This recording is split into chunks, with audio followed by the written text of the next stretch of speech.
Hola queridos suscriptores y suscriptoras, vamos a continuar leyendo el libro Historias de Ninguno, el capítulo 8 y se llama La maravillosa historia de Rocafú. Nada más entrar en la cabaña, ninguno abrió la puerta silenciosamente para que pudiera pasar Camila. El interior estaba iluminado por el fuego que ardía en la chimenea y al principio lo creyeron desierto. Poco a poco, sus ojos se acostumbraron a ver en la oscuridad y en un rincón, triste y cariacontecido, fuertemente atado a una silla, descubrieron a Rocafú. Rocafú era un niño, por eso era alguien tan importante y valioso. Por eso era imposible encontrar otros Rocafús. Igualmente, podía haber sido una niña. En cualquier caso, era un ser único, irreemplazable. Jamás existiría otro ser igual a él. Eso sí, Rocafú no era un niño como los demás. Se diferenciaba en algunas cosas. Por ejemplo, era capaz de andar por los tejados y pasearse por un rayo de luz, como si tal cosa. Entendía el lenguaje de los animales y de las plantas, y no tenía nada suyo, únicamente una gran cartera de lona donde llevaba la correspondencia. Rocafú era cartero. Eso sí, tampoco era un cartero como los demás. Rocafú no vivía aquí ni allí, vivía en todos los sitios. Para él, nunca era hoy ni mañana. Todos los días eran un mismo día, hasta los que habían transcurrido hacía cientos de años. Tan pronto estaba llevando un mensaje de un visigodo del siglo VI al que le hacían daño las sandalias, como entregando a doña Jimena una carta de su marido, el Cid Campeador, o le traía a la viejecita de la Guardilla las postales de colores que le escribía a su nieto desde Australia. O le acercaba un telegrama con buenas noticias a un hombre solitario del futuro. O ayudaba a un niño a escribir la carta para los Reyes Magos en los años 3000. Rocafú no paraba. Andaba todo el día al retortero por los laberintos del tiempo. Y en una de estas idas y venidas, cuando más descuidado estaba, le habían capturado Trinete y Almíbar Barca, que le habían sujetado con fuertes ligaduras para que no se escapara y se habían ido tranquilamente a cenar a la cocina. Los niños escucharon su historia maravillosa y en vez de liberarlo inmediatamente, se pusieron a hacerle miles de preguntas, todas seguidas, trabucándose, quitándose la palabra de la boca el uno al otro. ¿Y cómo eran los niños visigodos? ¿Y los fenicios? ¿Qué comían? ¿A qué jugaban?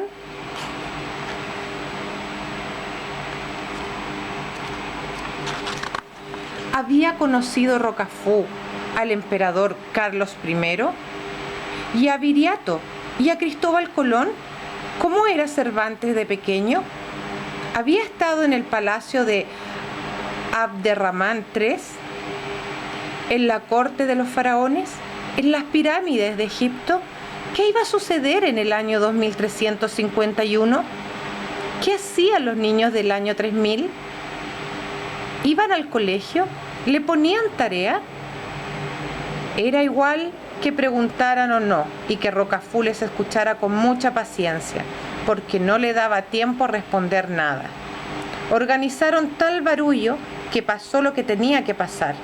Los soldados irrumpieron en el cuarto armados y alarmados, los fusiles listos, el rostro alerta. ¿Quién demonios anda aquí?, rugió Trinete, y vieron parada junto a la chimenea con una zapatilla sí y otra no, a una niña de expresión sosegada que tenía el pelo de color del fuego. Era imposible que ella sola hubiera armado semejante escándalo. ¿Dónde está el otro?, vociferó Almíbar Barca. He oído hablar a otro niño. Tiene que haber otro chaval. le apoyó Trinete. Esto parecía el patio de una escuela. Y por más que buscaron y rebuscaron, no encontraron a ninguno. ¿Cómo iban a figurarse que se había escondido en el cesto de la leña? No podían imaginar que hubiera un niño tan diminuto que cupiera en el cestillo. Y hasta le sobraba sitio. Ataron a Camila a otra silla. ¿Por dónde diablos has entrado?, le preguntaba Trinete. Y ella contestaba que por la puerta, porque ella siempre decía la verdad y no se lo creían. ¿Quién más venía contigo?, le preguntaba Almíbar Barca. Y ella contestaba que ninguno, porque ella siempre decía la verdad y se lo creyeron. Almíbar Barca se encaró con Rocafú. Mi paciencia se está acabando. ¿Vas a cumplir nuestras órdenes? Ya no las recuerdo, contestó Rocafú, haciéndose el distraído. Cuando estoy atado se me olvidan las cosas. Trinete era tan cándido que le hubiera soltado si Almíbar Barca no se lo hubiera impedido. Te ayudaremos a hacer memoria. Vas a emprender un viaje. ¿A dónde? Al país de la repetición, donde todas las cosas son dos. Irás y nos traerás el tesoro. Ninguno estaba muy incómodo. La leña le picaba en el cuerpo y las palabras le llegaban hechas astillas. ¿Habría entendido bien? ¿Era posible que existiera un lugar semejante? Rocafú le decía a Almíbar Barca que no iba, que el país de la repetición quedaba lejísimos, a cientos de años de distancia, que se cansaría mucho. Primero hay que encontrar el camino que lleva a las 2 montañas azules, decía, y luego cruzar los 2 puentes que atraviesan los ríos gemelos. Me cansaré el doble. No busques disculpas, gruñó Trinete. Sabemos que has estado allí la semana pasada. Es verdad, admitió Rocafú. Fui a llevar un par de cartas a mi amigo Lucas. ¿Cómo os habéis enterado? Te vinieron siguiendo 2 tortugas enanas que tienen un dibujo idéntico en el caparazón. Precisamente en ese momento, Rocafú las sentía rebullir en el bolsillo trasero de sus pantalones. Es una misma tortuga, les explicó. Todas las cosas están repetidas allí. Y también la gente. Los niños no se llaman Juan, sino Juan, porque son 2. ¡Qué barullo!, pensó ninguno. No me gustaría ser 2. Tendría que lavarme 4 orejas y cepillarme docenas de dientes. Camila, en cambio, estaba diciendo: es estupendo, puedes jugar al escondite contigo mismo o patinar en la nieve al tiempo que ordenas tu habitación. Almíbar Barca y Trinete lo obligaron a callar. Ellos no estaban interesados en esos detalles. Tenían entre manos un asunto más importante: apoderarse del tesoro que ocultaban las 2 montañas azules. Hay tesoros escondidos por todas partes, protestó Rocafú. ¿Por qué ir a buscarlo tan lejos? En el país de la repetición no hay un tesoro sino 2, le replicaron. Y como nosotros también somos 2, un tesoro para cada uno. Así nos disputaremos.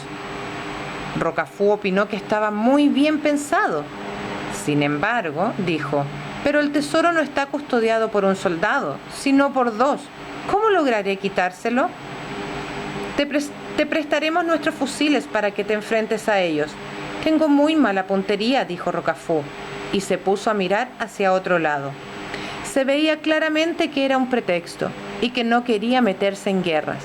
Ni siquiera le gustaba jugar al parchís, porque unos pierden y otros ganan. Jugaba a unos juegos muy sosos que sabía él, en los que nadie perdía y nadie ganaba. Cuando por los caminos de la historia le pillaba alguna guerra, él solo se ocupaba de entregar a los soldados las cartas que le escribían sus padres o sus amigos, y de estar prevenido, eso sí, no fuera a alcanzarle una bala perdida. De modo que dijo que le dejaran en paz, que no tenía ni la más remota intención de pelearse con nadie, ni de robar sus tesoros a la buena gente del país de la repetición, donde todas las cosas son 2. Menos mal, meditaba ninguno. No me haría gracia tener un amigo que fuera por ahí metiéndose con la gente. Oía la voz de Almíbar Barca lloriqueando. Era nuestra oportunidad de hacernos ricos. Y Trinete lo consolaba, porque era un buen compañero. No te preocupes, Almíbar, que ya verás cómo eso lo arregla Rocafú. Rocafú dijo que tenía hambre. Tenía tanta hambre que hasta era capaz de comerse un bocadillo de chorizo. Ni chorizo ni nada, dijo Trinete. No comerás ni beberás mientras no obedezcas.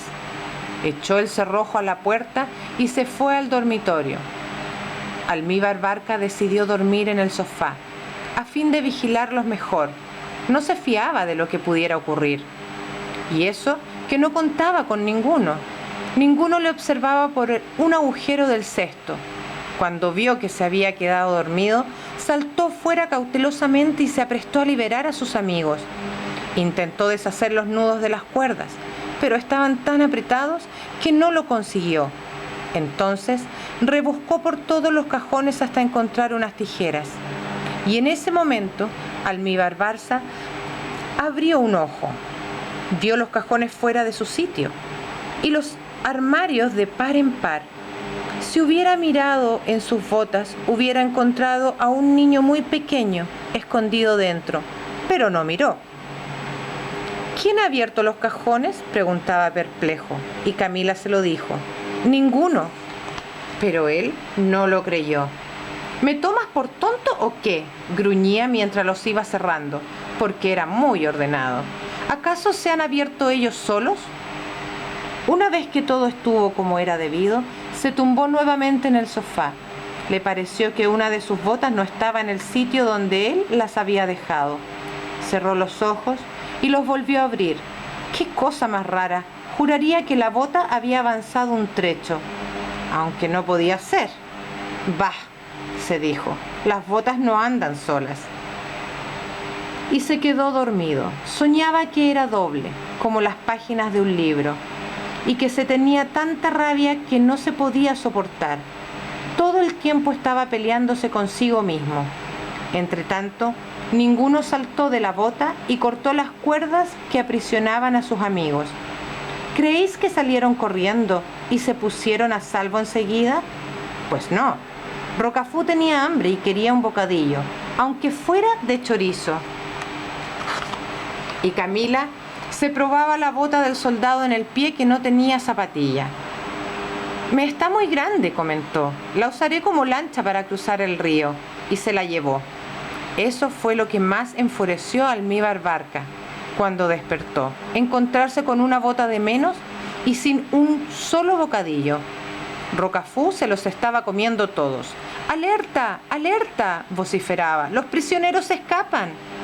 Y Trinete irrumpió como un huracán, con un gorro de lana que usaba para no constiparse y un largo camisón. Uno y otro se quedaron pasmados mirando la cartera de lona llena de cartas que brincaba sola de allí para acá, para allá, y que saltando se escapaba por la puerta como el que no quiere la cosa. Ya os suponéis que iba adentro. Y cuando empezaron a reponerse de su estupor, Rocafú tampoco estaba allí. Se había ido a llevar a la viejecita de la Boardilla la postal que le mandaba su nieto, y a darle un rato de conversación. Después acompañó a ninguno hasta su casa, lo arrojó y le sirvió un vaso de leche. Lo arropó y le sirvió un vaso de leche. A continuación abrió la ventana, se montó a horcajadas en la luz de la farola y se alejó. Justo en ese momento, mamá entraba a darle el beso de todas las noches.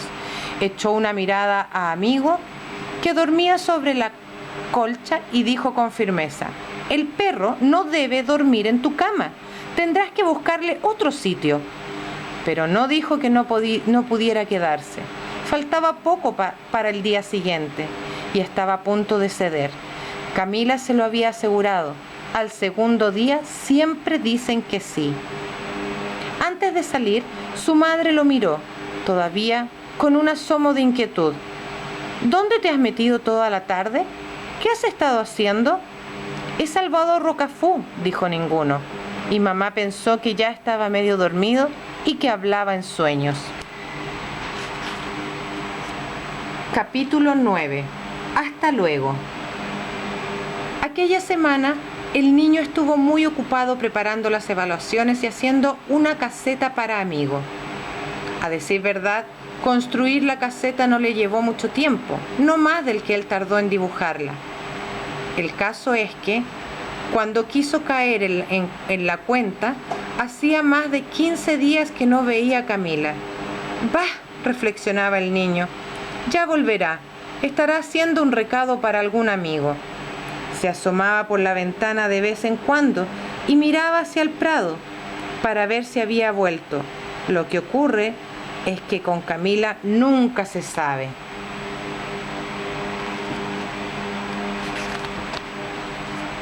Anda siempre de un lado para otro, con su pelo de color del sol, buscando atareadas sus zapatillas y haciendo pequeños encargos para alegrar a la gente.